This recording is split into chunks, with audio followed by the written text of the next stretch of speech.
Eagles Entertainment. The journey to the draft is driven by AAA. AAA, roadside is their strong side. Make AAA a part of your game day today. AAA, go ahead.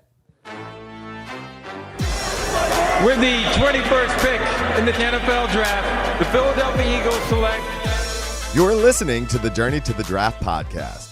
Welcome to the Journey to the Draft podcast, driven by AAA. I'm your host, Fran Duffy. We are here for another day of action at the Scouting Combine in Indianapolis. And yesterday, we got to see the edge rushers, the defensive tackles, and the linebackers take the field. We've got a lot to talk about. We're going to do all of that through Pick 6, Draft Buzz. Chris McPherson is going to join me as always. We're going to break down everything we saw from the field at Lucas Oil Stadium.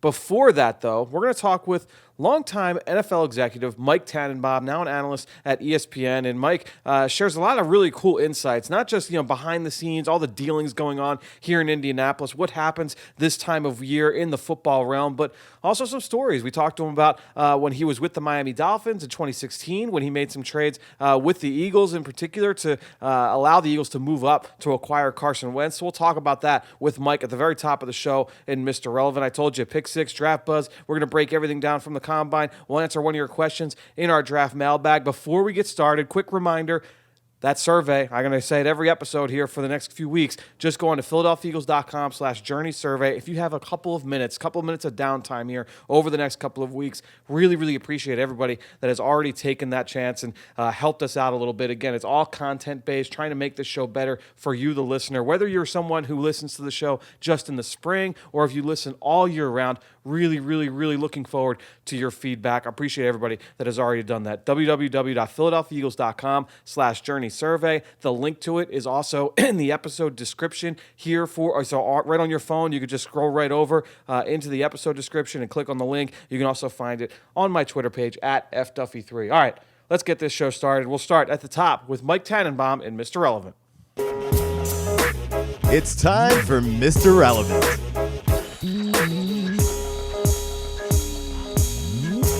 Well, really excited to welcome into the Journey to the Draft podcast driven by AAA, longtime NFL executive Mike Tannenbaum. Mike, welcome to the show. Great to be with you guys. How's it going? It's going great. It's we're here in Indy. We're back. Look, it's different schedule this year, and every team is. It's interesting to listen to everybody, the head coaches and general managers talk just about how the schedule is going to flip a little bit. But one thing that's consistent is that this is where the sausage is made. A lot of deals are made kind of behind the scenes, and the talks start that kind of get things going for March and April. I wanted to ask you about going back now into the time machine a little bit. 2016, you're with Miami. Eagles make a big trade later in the spring, moving from 13 up a little bit into the draft in their quest to get Carson Wentz. When did those talks begin? Take us behind the scenes a little bit as to when that process begins. Yeah, it really starts right about now. I think that's a great point, Fran. And it's to me, it's always about being a good listener. Going back to 16, we were in year one of our program with Coach Gase, and it's funny. I was just talking about this. I think there's a great lesson from the Cleveland Cavaliers and what just happened with John Beilein. John Beilein was a great coach at Michigan, and obviously, it didn't work out there. I think in year one, getting your head coach established is so critical in the NBA, the NFL.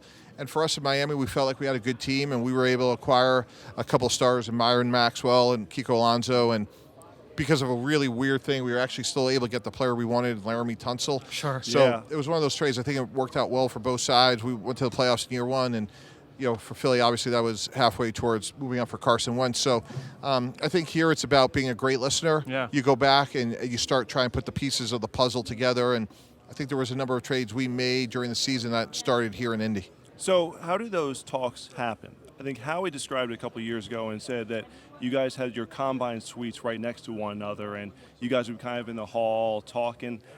When do those talks become serious? How do you know that the other side's serious? How does it all come to fruition? Yeah, Chris, that's a great question. I think just over time you develop rapport with people and obviously have a lot of respect for Howie Roseman and the whole organization. And again, I think it's just about being a good listener. Hey, what are you trying to accomplish this year? Are you guys trying to move up, move back?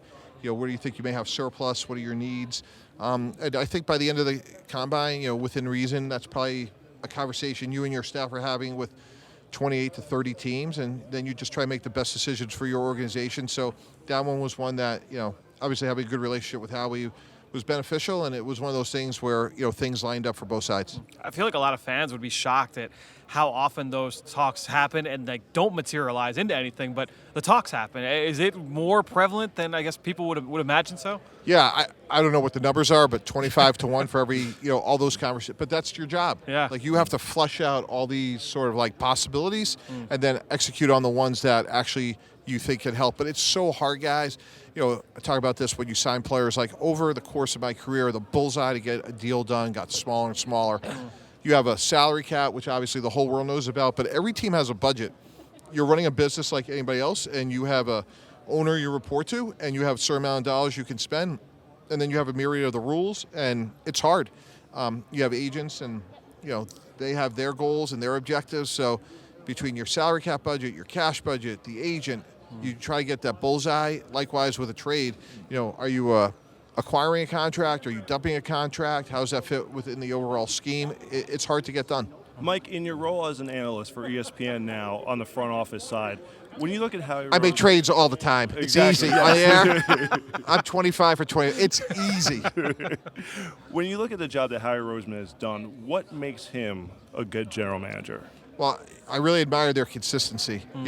We see a lot of teams have peaks and valleys. A lot of teams I've been with, we had peaks and valleys. And I think where Howie and his staff, they've done a great job is I like the consistency and the nucleus. And with that said, look, every year you're going to make changes, and they have some notable free agents this year. But when you look at the core, the guys like Brandon Graham that they've been able to re-sign and keep, and obviously extend Carson Wentz, you look at their skill players when healthy.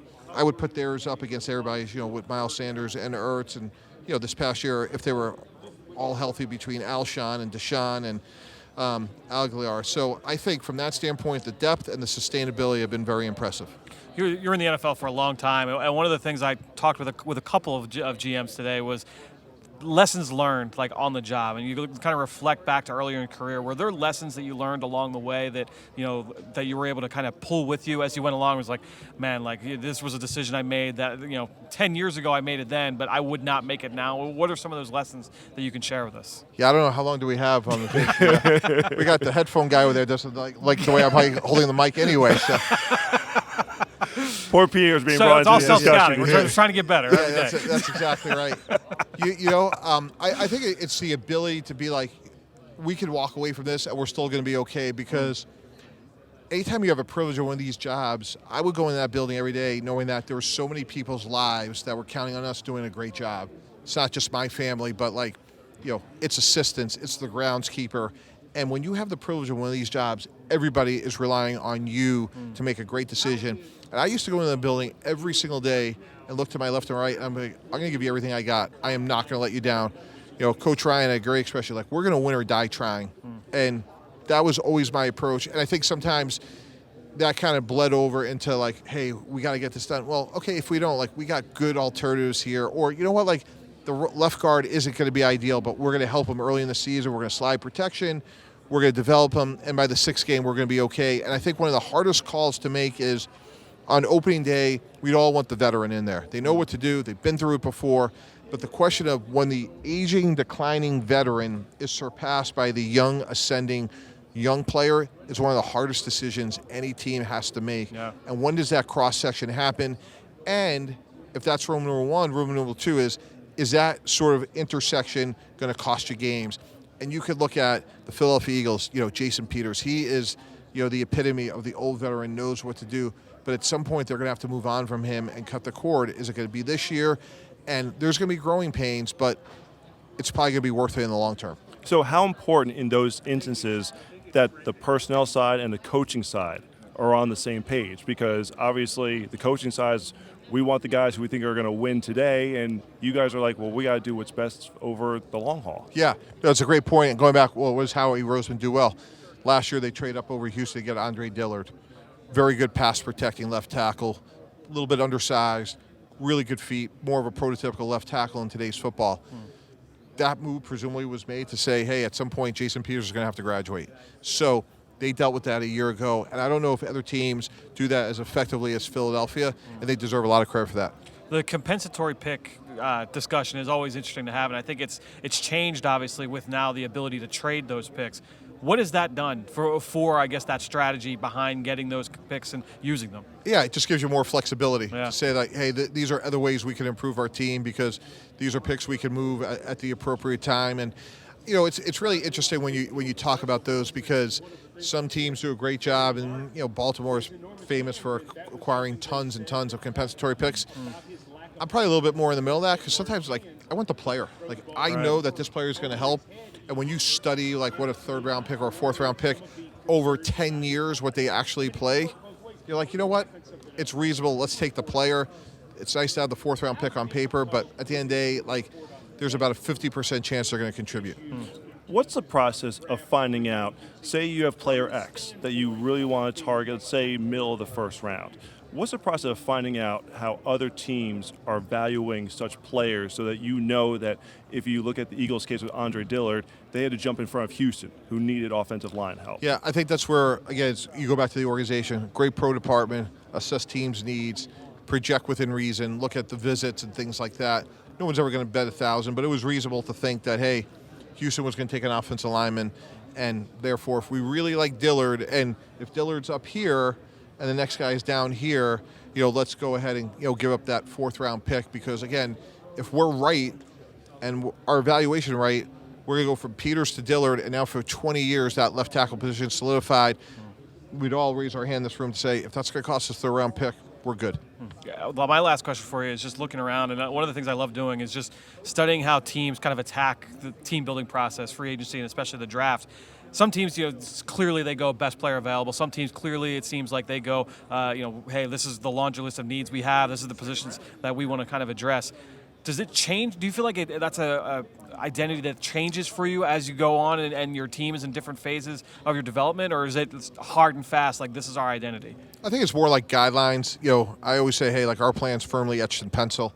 So I think every year you're going to have to reevaluate and make the best decision for your organization. If you're looking for a receiver this year, clearly given the historic depth at receiver in this year's draft, you're probably going to say, hey, we're going to be on the low end of fair on the veteran side because we could get, within reason, a decent wide receiver. So I think every year you're going to try to contextually have those discussions. But I think what's important is, can we win for today and develop for tomorrow? And again, I think last year's a great example of that. They did that with Jason Peters, having Dillard. Yep. Miles Sanders, they drafted him in the 2nd round. He should be a guy that should produce from day one and hopefully for a long time. So I think you can have your core beliefs and then say, hey, even though we like to have a receiver that has a little bit more experience, the depth is too attractive this year. We'll get a guy, and then we got to go coach him up. Yeah, it's a really fun discussion that we have numerous times here on the podcast. So, Mike, really appreciate the time here on the Journey to the Draft podcast, driven by AAA. We'll talk to you again soon. All right, guys. Thanks. Now it's time for Pick 6. Fun stuff there from Mike Seamack, and I'm going to give you all the credit. You set that interview up, and you were the one that thought, let's ask him about Carson, the trade for Carson Wentz, and that was cool insight back to something that happened 4 years ago now. I was hoping for a little more, maybe some more juice behind a little bit, but what actually happened, though. But the thing I took away was it's similar to how every prospect, or every team, I should say, here at the Combine is going to try to meet with every prospect in one way or another. So we always make fun of the reporters who say, did you meet with this team? Did you meet with that team? Teams are trying to meet with everyone, or at least as many as they can. They try to get to all 337 players if possible. It reminds me how so many discussions go on behind the scenes regarding trades, and I'd be fascinated, in like a book or something along sometime down the line, in terms of like the trades that never happened that maybe almost came to fruition. Yeah, I think there was some of that this year in the NFL season when the report came out about the New York Jets talking about Jamal Adams, and you would think he's an untouchable player, but a report came out, and the Jamal wasn't happy about it, and the Jets weren't happy about it. But those kinds of things, I mean, those chats happen. It would be crazy to not have those conversations and explore every avenue to improve your football team. And if you have those talks, typically they stay in-house and no one lets that word out. But very, very interesting stuff there from Mike Tannenbaum. All right, let's get into Pick 6. And as we've done all throughout the course of this week, we're going to talk through 6 players that really helped themselves and really generated the most buzz. And we're going to look at it from the complete scope, on-field workouts from the position standpoint and also the athletic testing. C-Mac, I went first this time, and I took Willie Gay Jr., the linebacker out of Mississippi State. Now, this is a player that I had not studied yet, even though he's an underclassman. I just didn't get to him, and I had gotten some word that he was a guy that that could test well. I just couldn't fit him in, man. There were so many guys on my for the preview for the cheat sheet that. With Davion Taylor and Isaiah Simmons and Patrick Queen and all these other guys that were athletic, and I'd watched them on film, and I knew that they were going to move well. I just couldn't fit him in there, and he blew the doors off the workout from an athletic testing standpoint. 4.46 40-yard dash at 243 pounds. Wow. Not to mention the broad jump of over 11 foot. That is the record for linebackers drafted in the last 10 years. So, going back the last decade, every linebacker drafted, no one broaded as far as Willie Gay Jr. did last night. And watching it, you could see all the players from around that were in that vicinity, all circling around the broad jump area just to see how far he was going to jump, because his first jump was a couple inches shorter than that. So now that got the buzz going, and everybody was excited for him. And then he went 39.5 in the vert on top of that. Solid shuttles as well, again, for a guy who's 243 pounds. I thought the position workout was good. I don't think it was great, but I think the overall performance, Willie Gay Jr., really, really impressive. When a player in a drill basically makes the stadium stop to watch. Right. That's when you know it's good. There were a few of those this week, right? Like Henry Ruggs running the 40. Certainly. Isaiah Simmons last night. Willie Gay certainly doing the broad was one of those guys. Yeah, Tristan Wirfs, good one. When Wirfs went, but definitely, there was a buzz there, and you could see all the people kind of congregating around to get up close view. That's what's great is when the other players, the guys who are competing with him, are like, all right, this guy's pretty good at this. Yeah, we got to see this unfold. No question. So you mentioned Simmons already. I just want to kind of get him out of the way. Yeah, okay? No question. Yep. I will say the one thing, a little disappointing not to see him do the on-field drills. And they're going through the list of the players who are not participating. There's certainly some for medical, some by choice. And you're going down the list and you're crossing off the names, and it's just like, man, we're not going to see him. We're not going to see him. And a little disappointing from that aspect. Well, it looked like he actually pulled up after that 40. And no one talked about that, but at the very, when he was 80 yards downfield. So yeah. When he was towards the end, I haven't seen this reported or anything, but it looked like he did come up a little bit lame. So I don't know if he just tweaked something and he was like, all right, that's it, or if he just closed it down. But I agree, it was a little unfortunate not to see him go through all the position drills. But ultimately, he went 4.39 in the 40-yard dash. Yeah, the numbers. The thing is, 39-inch vertical, 11-foot broad jump. Crazy numbers there. Just insane for someone 238 pounds. He's already in that discussion to be a top 10 player, so all the athletic traits are there. And I think what's so fun about him is what does he project to at the next level. Between now and the draft at the end of April, I think that's going to be one of the best philosophical discussions is how do you use a player like Isaiah Simmons moving forward. And you see, this goes back to Henry Ruggs. You knew Henry Ruggs was fast. You knew Isaiah Simmons was athletic, but to see it on the field now, it just makes defensive coordinators, I think, kind of dream a little bit of how they could utilize him in their defense. There was the shot they used in the broadcast last night of Mike Mayock and Paul Gunther from the Las Vegas Raiders, just kind of looking at each other and smiling and laughing after he ran the 40. I think that was pretty much everybody's reaction after he finished that test. My next one, I'm going to go to the defensive tackle position, C-Mac, and a guy that we got to see up close in person at the Shrine Bowl, Khalil Davis. Yes. 6'1" even, very short, 31.5-inch arms, T-Rex-ish. But I think when you look at the overall workout, he went 4.75 in the 40-yard dash.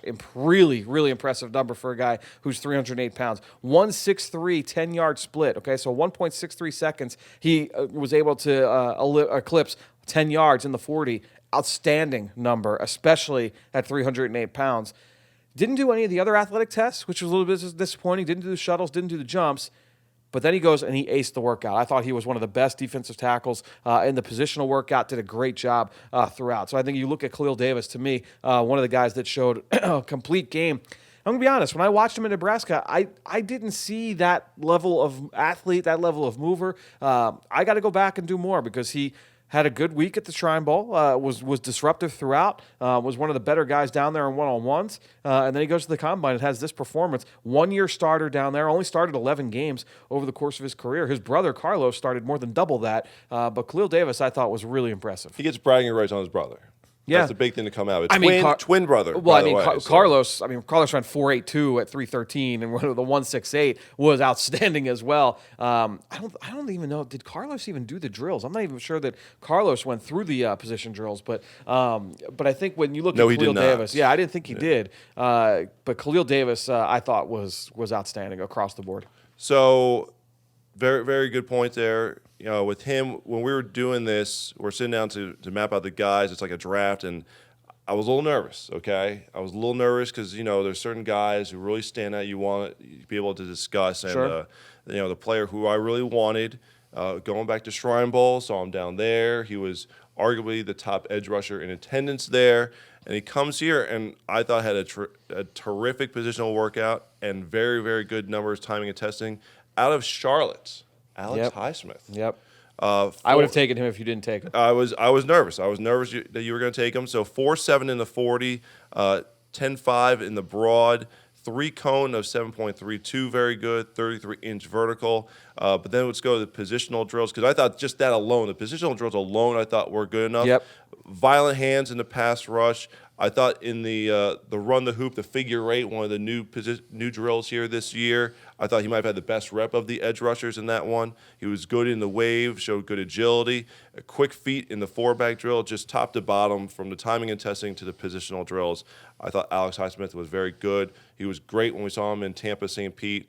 Good here at the Combine. So it's very much in the same vein as Davis, someone who you have to look at. And I will say this, the edge rush group overall, I will say, a little underwhelming. It's not the year you want to have that as a need. Yeah. So certainly to have a great workout like this really helps put yourself in that discussion, because teams are going to want edge rushers, okay? So if there's a scarcity there, his value is going to go up just a little bit more as a result. So a very productive player, too. Only a 2-year starter, but he had 185 tackles, 47 tackles for loss, both really good, strong numbers when you look at context over the last 10 years of guys drafted at that position. 21 sacks, also a pretty good number as well. So a guy that was very, very productive. I actually got tipped off by about him, C-Mac, from Nate Davis last year at the Combine.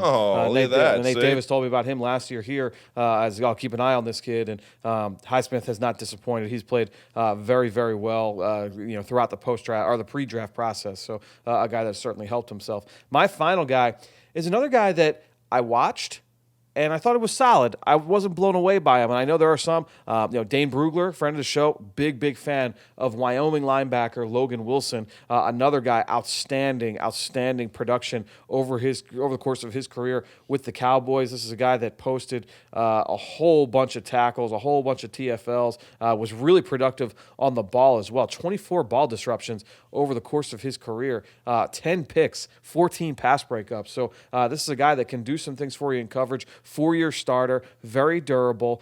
He comes out, I thought, had one of the best positional workouts. C-Mac was really, really good across the board in all of the linebacker drills. And then in testing, I thought he did a solid job across the board. Goes 4.63 in the 40-yard dash at over 240 pounds. That's a really good number. 7.07 in the 3-cone, 4.27 in the short shuttle. Really good numbers, again, for a guy who's over 240 pounds. Jumped well as well. So I think when you look at Logan Wilson, he certainly checked this box. The magic number for linebackers in the 40-yard dash is 4.8. Don't go under 4.8. You want to try and break that. And I think for a lot of these guys, they were, that where speed was maybe the question, they were able to check that box. And I think that Logan Wilson, did that on top of a really strong positional workout. I was going to say, I'm going through his positional workout and just noted good rep in the 4-bag drill, good agility in the zone drops, caught everything that was thrown his way. He looked good out there in space. The back pedal and react drill, very, very good in that. Even showed some pop in the hands on the pass rush drills. It was just like overall just a very good workout. Across the board. From top to bottom. Really strong. Agree. So my last player here, going to linebacker, and it was almost not fair watching him because you see some of these guys, like Akeem Davis-Gaither didn't work out, but you talk about from a size standpoint. You were lined up him next to Malik Harris from Ohio State. Right. And there's such a difference from a size perspective that it's like Malik Harrison doesn't belong in this group, But I thought he was very nimble in the positional workouts. I thought he checked the boxes in the zone drops. His timing and testing numbers were solid. Certainly the biggest thing is, like you said, you just want to, hit those benchmark numbers, and you don't want to be in the red and then someone who's going to be speed or athletic deficient out there on the field. And I thought overall Malik Harrison did a very, very good job from top to bottom. Was just very impressed, though, in the positional workout. And when you factor in the size on top of it, makes it that much more of a treat to watch. Yeah, I mean, you mentioned he went 4.66 in the 40, which you'd look at and say, okay, like that's okay. But at 247 pounds, you factor in the weight. That's a really good number. He went 6.83 in the 3-cone. Yeah. For a guy who's 247 pounds. Really, really good number. So ultimately, I thought Malik Harrison was really strong. And I agree with you. Across the board in the position workout was really, really good as well. I would have picked Malik Harrison. Certainly was on the board for me. All right.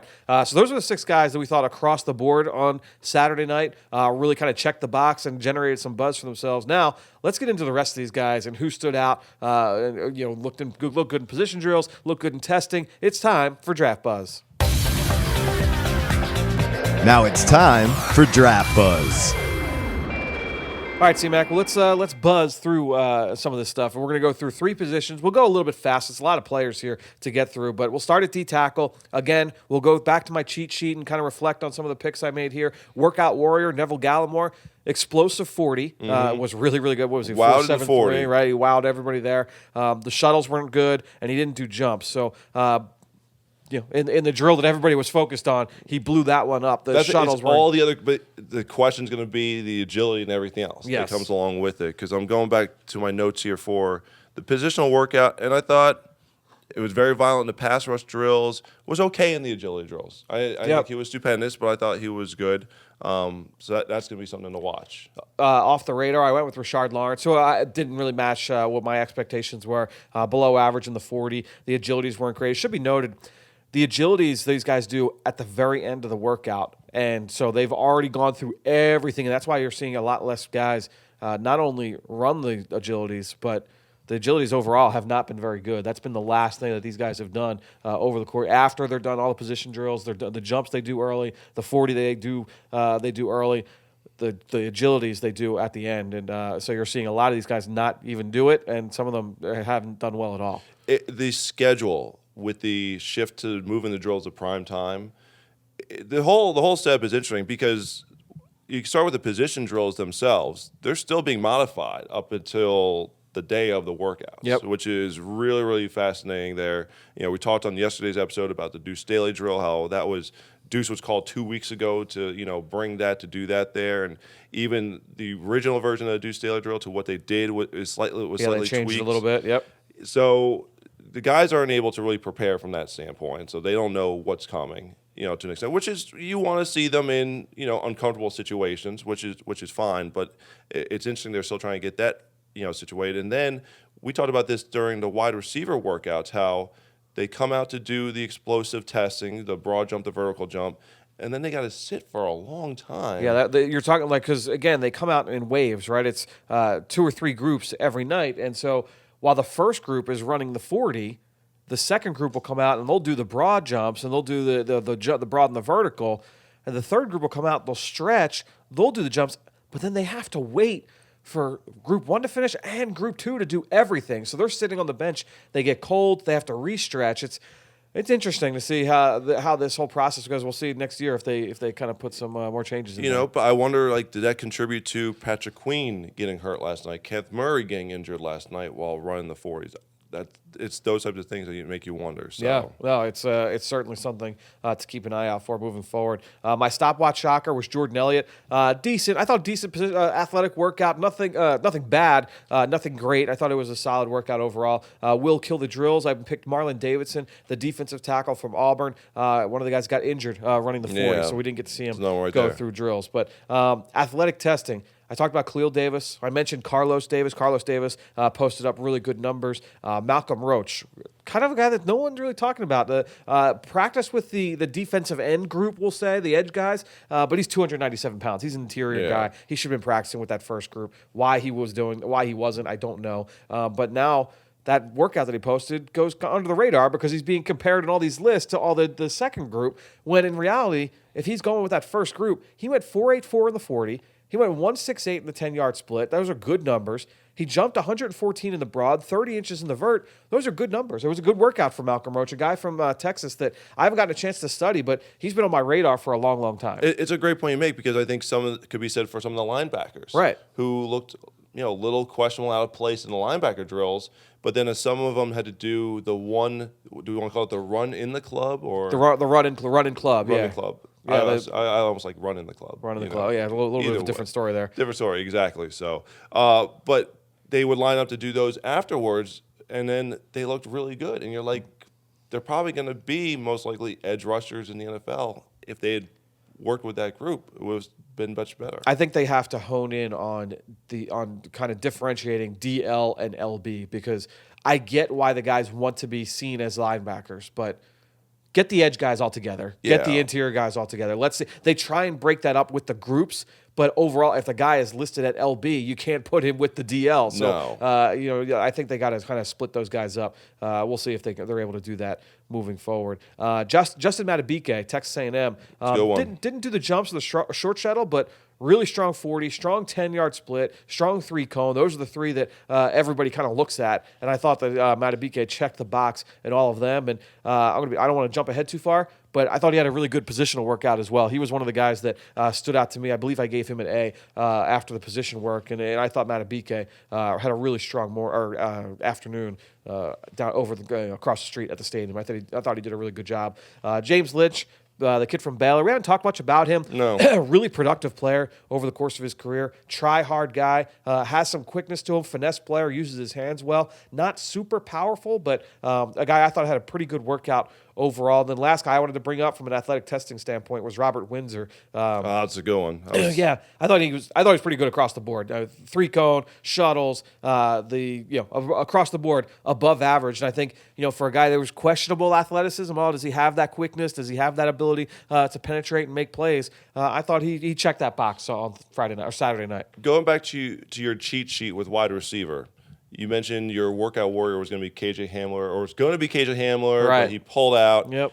And you said every year there's a Penn State guy. The Penn State guys, for the most part, always do well. And all of a sudden, as I was looking through the numbers this morning, I was like, oh, Rob Windsor. And did a nice job. Lanky dude. Yeah. Real long legs, lanky guy. But after I saw the numbers, I'm like, no, there's your Penn State guy. He runs a little wonky. He's got the arm action is a little funny to watch, but I thought he did a pretty good job overall. Position drills, and this is what we're sitting there, we're taking copious notes watching the position drills. I know one guy that. Look, the athletic testing wasn't kind to Derek Brown. I was waiting to see if you were going to bring him up. Yeah, well, it wasn't kind to Derek Brown. But position drills, I gave him an A. I know he was a guy that stood out to you as well. I thought he did a good job going through the bags. I was going to say he nailed the agility drill with the bags. I did a great job. Showed violent punch in the pass rush drills, ability to bend, turn, dip the shoulder in the run and club drill. So I came away very impressed with the positional workout. And then you saw the numbers, and it was like, what's going to be the story with Derek Brown moving forward because he's projected to be a top 10 selection. So, position-wise, you're like, it's everything you're looking for. But those athletic testing numbers, are you going to be able to live with that? It's something I've talked about on the podcast in the past is, watching Derek Brown, very good player, great player. I wonder if he is that quick twitch, explosive, quick penetrator. Can he win quick off the ball? Certainly he's not Aaron Donald from a play style standpoint, but can he be what Chris Jones and what Fletcher Cox and some of the DeForest Buckner, the guys that you figure are the elite interior disruptors in today's game. Can he be that guy? The people will ask that question a little bit more now after that athletic workout. We'll see if he can improve on some of those numbers at the pro day. The only other guy, C-Mac, from a position drill standpoint that we haven't talked about yet, that you and I both agreed had a really good position workout. We've talked about his two teammates already from Nebraska. But Darian Daniels, another guy that we got to see up close and personal in the All-Star game circuit. Strong positional workout. A big boy. 330 pounds. He was moving. He did a good job overall. He went a little wide on the one pass rush drill. The first drill, he almost clobbered like 3 assistant coaches on the field because he went to the wrong cone. But outside of that, after that, it was a good workout. It was fun to watch because you could see the coaches kind of scatter for their lives because you see the man. I was wondering what the weight was, 330. When you see a man moving like he was, it was like, oh boy, this guy's coming at you. But I thought he was smooth in the agility drills. Check that. He came in at 311. A little bit lighter than I thought. He was listed 322 at East West. I had him at 330 when he was at Oklahoma State. And so he's worked been his way down. Yeah, he's been shedding weight. Still looks big. Big Still boy. look a big boy It's a coming big boy. out. 311. I was like, don't make a difference. That's big enough. You're gonna have me getting out of the way. So I thought ran clean through the rest of the positional workout as well. Kind of just checked all the boxes there. Was very good. Showed a violent punch. One hitting the bag. So I thought it was good. Yeah, I thought he had a strong workout. One guy I gave an A2 in the workout was Ross Blacklock, the defensive tackle from TCU. I thought the testing was solid, but I thought that the position workout, this is a big boy who moves fluid. He's got some twitch to him. He's got loose hips. You saw the change of direction. You saw the light feet. I thought that you saw a lot to like there with Ross Blacklock as a big kid who moves well. He interviewed well the other day at the media availability. I thought he came off really well there. I'm pretty sure you said you were in on him as well, I believe. Yes. Blacklock, I thought, had a good week overall. I thought he was explosive in the running club drill. Yep. Showed a lot of violent punching there. Showed the ability to cut. But you talk, and this goes back to the discussion with Derek Brown, is what do you want from today's defensive tackle? Ross Blacklock shows that he has that twitch. Derek Brown is a little bit questionable. So that's something they have to factor into the evaluation. I mean, this is, again, just one piece of the overall puzzle, but certainly Ross Blacklock has put his name on the map with the ability to do that, especially that desire to rush from the interior. That's what teams are looking for. One other guy I want to just touch on, we saw him at the Senior Bowl, Daylon Hamilton. Yeah. I thought his positional workout was very good, was smooth in the pass rush drills. I thought he came off the ball well, turned the edge well. The running club drill, I thought was consistent, did a good job keeping his body under control. Felt like he was checking off the boxes there for me. And you liked Laurel Murchison as well. I did, yeah. I thought, in fact, the running club drill, I thought he was actually among the defensive tackles. He was maybe my favorite one. I think he's underrated.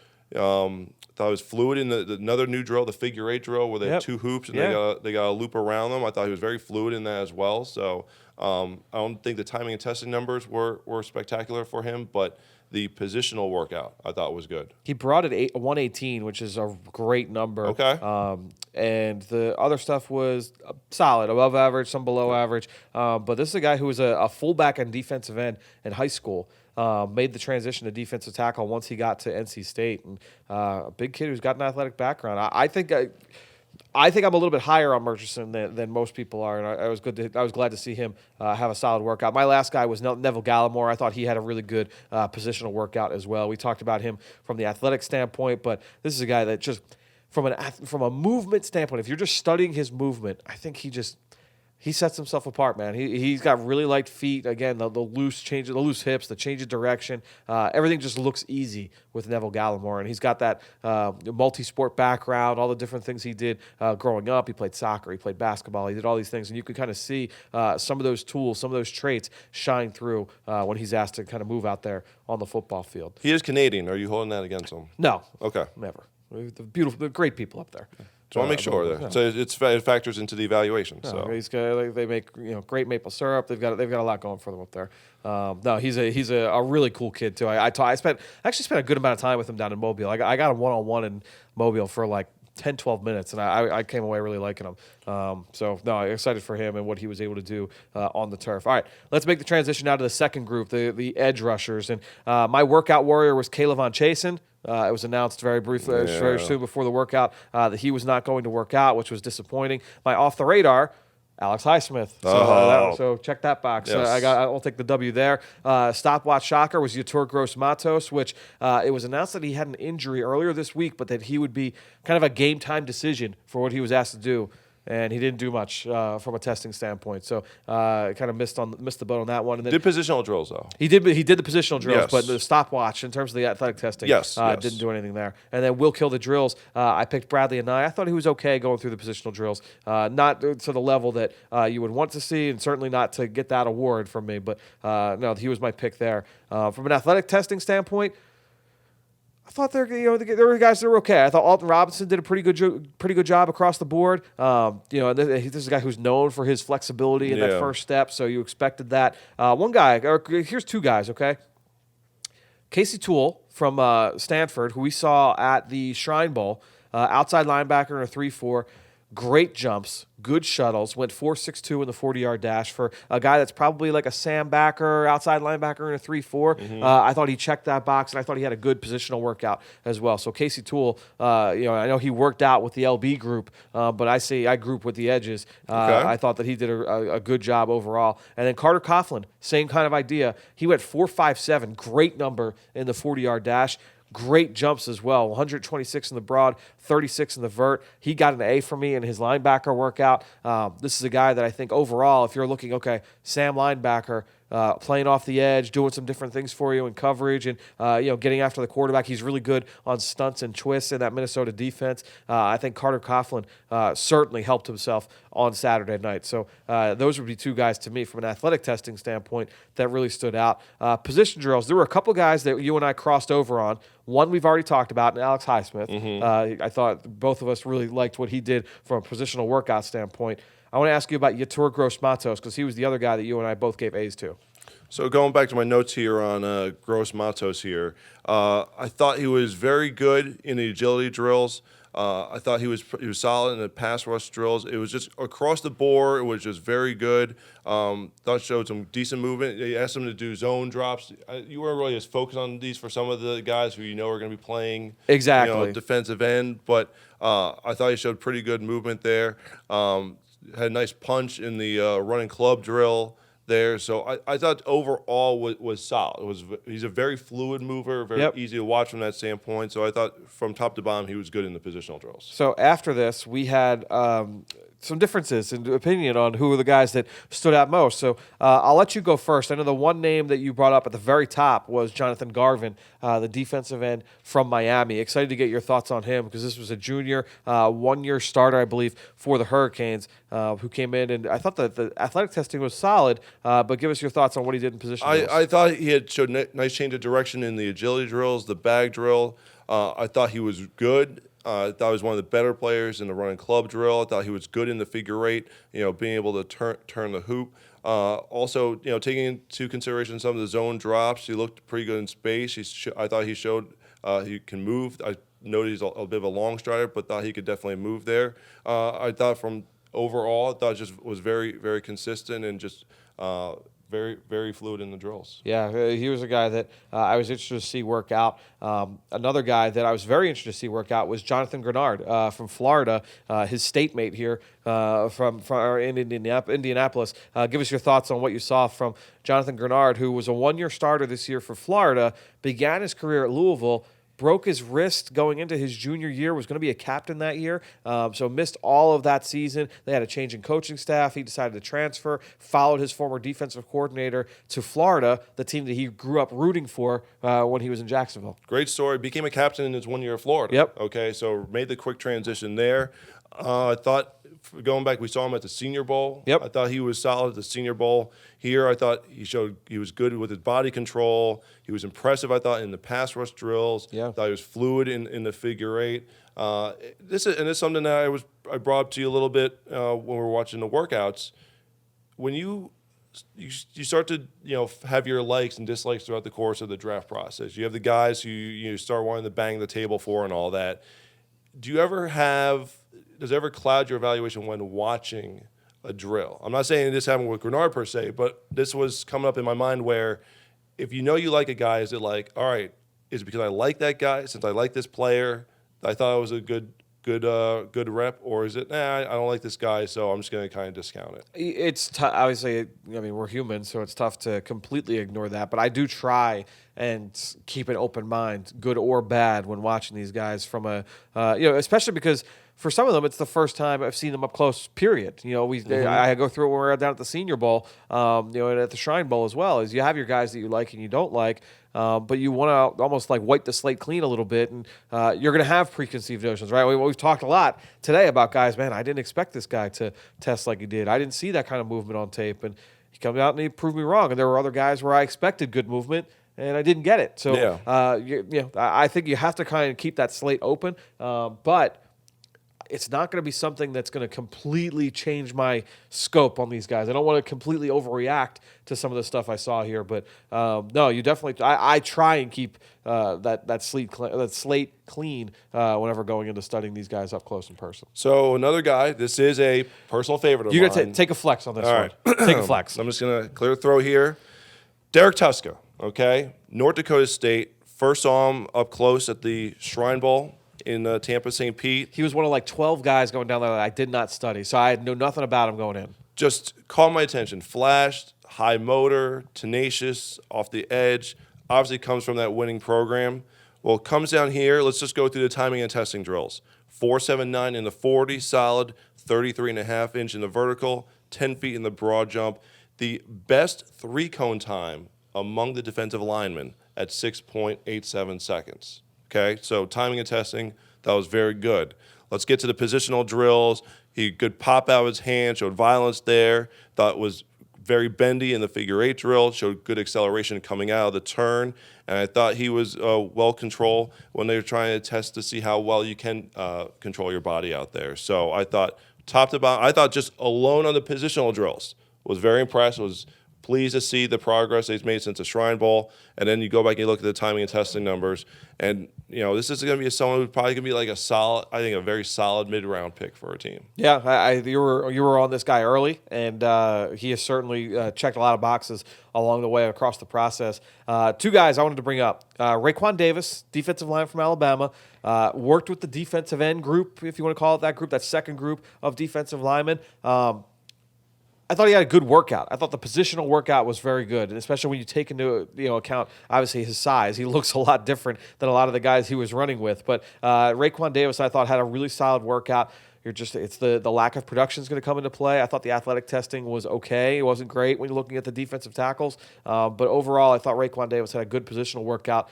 And then lastly, I want to hit on A.J. Epinesa because I gave him an A on my position workout. This is a guy that's viewed as a top 15, top 20 pick, the defensive end out of Iowa. We knew he was not a good athlete coming in. He did not test like a very good athlete at all. Had poor testing numbers, to be frank. So I think when you look at A.J. Epinesa, you have to. It's kind of like the Derek Brown conversation we had a little bit ago. It's what kind of player is he? Understanding what he does well. Is he going to be a guy that wins really quick off the ball? Probably not. But I think he wins with technique. He's got a high motor. He's great with his hands. He knows what he's doing to attack the offensive lineman across from him. It's going to be a very interesting evaluation and see where he ends up because we talked earlier in the week that he was a guy that I think kind of reminds me of a Trey Flowers as we were talking through it, and I think that A.J. Epinesa, very, very similar. I think he'll line up and down the line of scrimmage and be able to make plays for an opposing defense. Thought he was very impressive in his interview with the media. I was not in on him for his interview. Talked a lot about his family, his Tongan roots. During the bowl game out in California, had a huge family tailgate beforehand. Talked about his support system, just has a great support system, helping him with the transition to the NFL. Also talked about during that tailgate, that was the first time his girlfriend met the family. I can imagine that must have been quite an experience. So getting the full family experience there. So, but I thought it was very impressive during his interview with the media. And he comes in like the Bradley Anae category, where coming into this, you were talking about the trusted tape, will kill the drills. Like you said, Epinesa killed the drills. Killed the drills. Okay, was very good from a technical standpoint, very, very refined. That's the thing, though. It's probably like a high floor type prospect where the off-field stuff checks out, coachable, son of a coach who coached him when he was young, loves the game, all that stuff you're checking the boxes for. It's just the quick twitch where it's going to take him from a good to a very good to an excellent prospect. That's the one thing that teams are going to have to debate over the next 2 months. Yeah, I think it's going to be a really, really interesting discussion here with A.J. Epinesa, a guy that was in top 10s of mock drafts all throughout the course of the process. He couldn't break 5 in the 40-yard dash, so we'll see ultimately how that affects him moving forward. Well, he's got production too. Yeah, that's no the thing. question. So it's not even just he's a good football player. Exactly, that's the thing. So you can understand why he would be in the top 10 of the mock drafts. Now it's just the athletic testing that comes into question. All right, let's get to the third group, linebackers. My workout warrior, Patrick Queen, ran 4.5 flat in the 40, so I was looking good, but pulled up with, it looked like a hammy or a quad. And then He got shot. Yeah, and then it One looked of like he may those. have rolled his ankle on the back end of it. So he missed the rest of the workout, unfortunately. Same thing happened with Kenneth Murray. He ran 4.52. He was 12 pounds heavier than Patrick Queen. Ran 4.52. Had great jumps, great broad, great vertical, and then he got hurt on his 40-yard dash. And you could just tell how disappointed he was, coming off the field, that he wanted to finish that workout. He looks the part too, well put together. And so. a great kid, the more you dig into Kenneth Murray, the more it's just like, man, this guy it's tough to not root for that kid going into the NFL. It's really hard to not root for him. He's a really impressive person. Off the radar, Davion Taylor. I nailed that one. Jim Nagy, obviously talked about him a couple weeks ago on the podcast as a guy that he expected to kind of blow the doors off the combine. 4.49 in the 40, great number, really strong everywhere else in the athletic testing. So Davion Taylor, athletic linebacker, track athlete from Colorado, certainly check that box. The position workout was just okay, but the athletic testing was really, really good. My stopwatch shocker was Malik Harrison. We talked about him earlier. I thought he checked that box. He was really, really good across the board. 6.83, great three-cone. Talked about the 40-yard dash. Checked the box there. 4.68. I talked about breaking that 4.8 mark. Solid everywhere else. So really good job there by Malik Harrison. And will kill the drills was Troy Dye, who was a medical exclusion, did not practice or did not go through drills. So we did not see Troy Dye. But athletic testing, we talked about Isaiah Simmons, obviously extremely, stood out in a big way.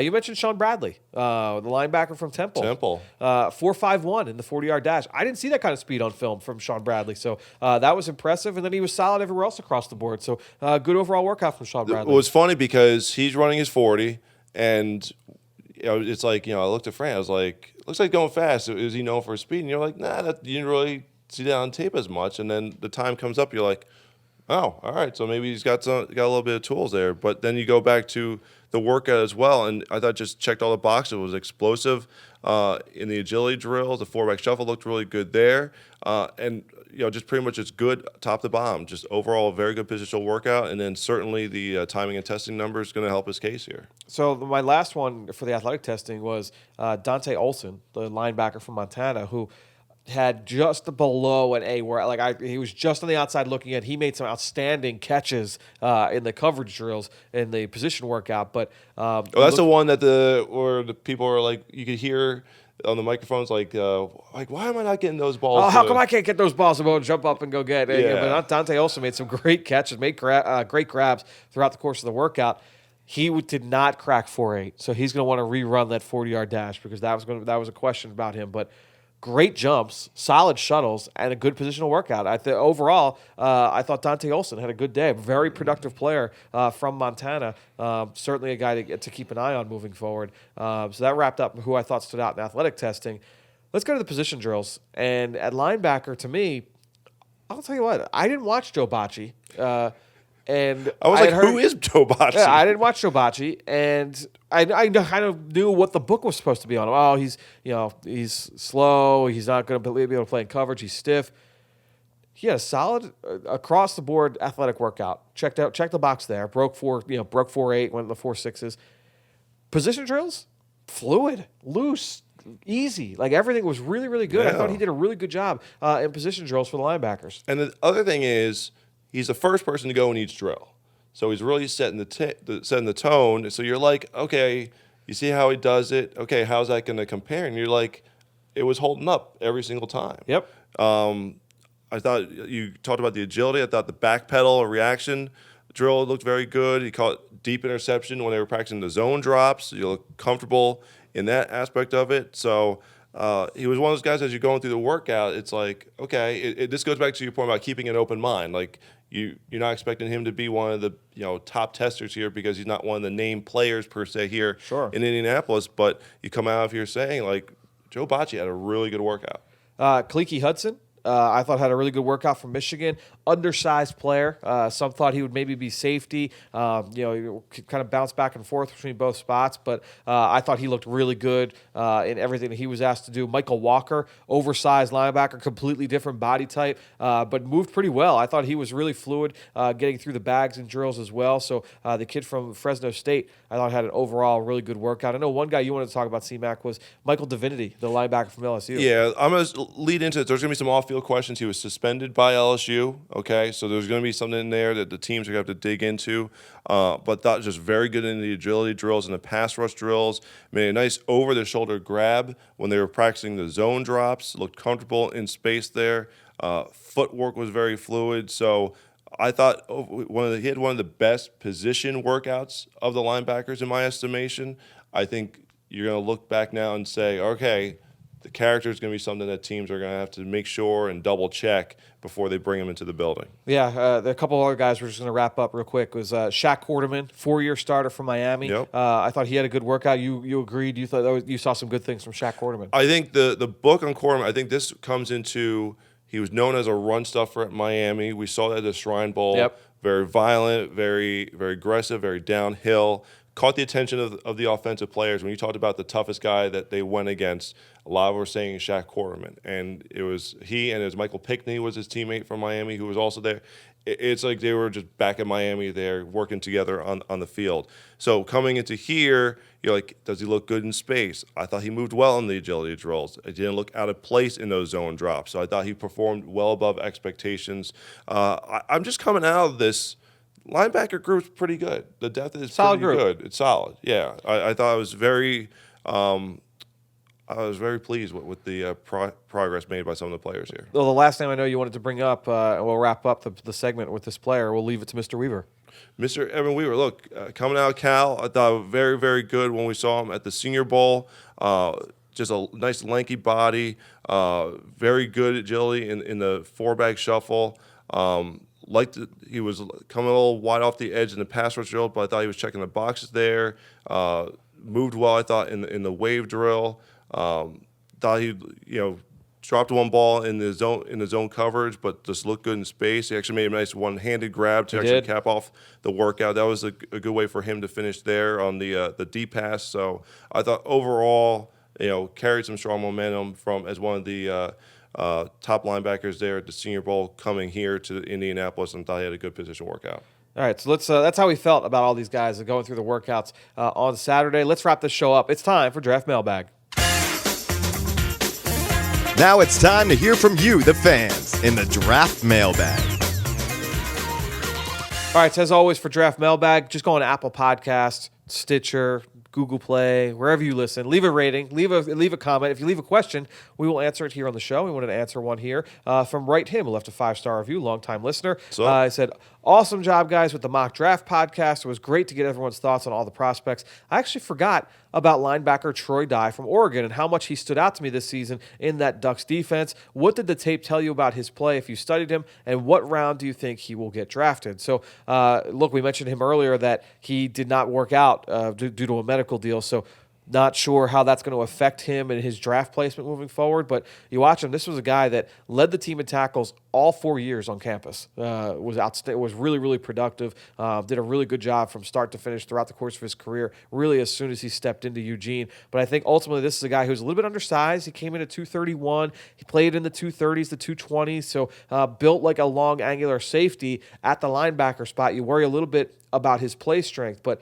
really good in coverage. He's got a really good feel for playing in space, and I think that plays to today's game. He's got the ability to be a sub-package player as a floor. He can play a couple of different spots, probably best fit as a will backer, but this is a guy that comes downhill with a nasty demeanor. He's just got to get a little bit bigger, a little bit stronger, but a really fun player that can make plays from sideline to sideline. If he was able to go this week, I think he would have tested well. He's a good athlete on film, but I think really the question you have about him is his size moving forward. So that was my thoughts on Troy Dye. Really good question there from Wilt. Appreciate everybody that has had a chance to go on and leave a question, leave a rating on our Apple Podcasts or Stitcher page. Quick reminder as well, if you have a chance, go on, fill out that survey, philadelphiaeagles.com/journey survey. Help us make this show better as we move forward to 2020 and beyond. All that being said, another show in the books. We've got one more day of workouts here from Indianapolis. The DBs work out on Sunday afternoon. We've got corners and safeties. We will bring you the reaction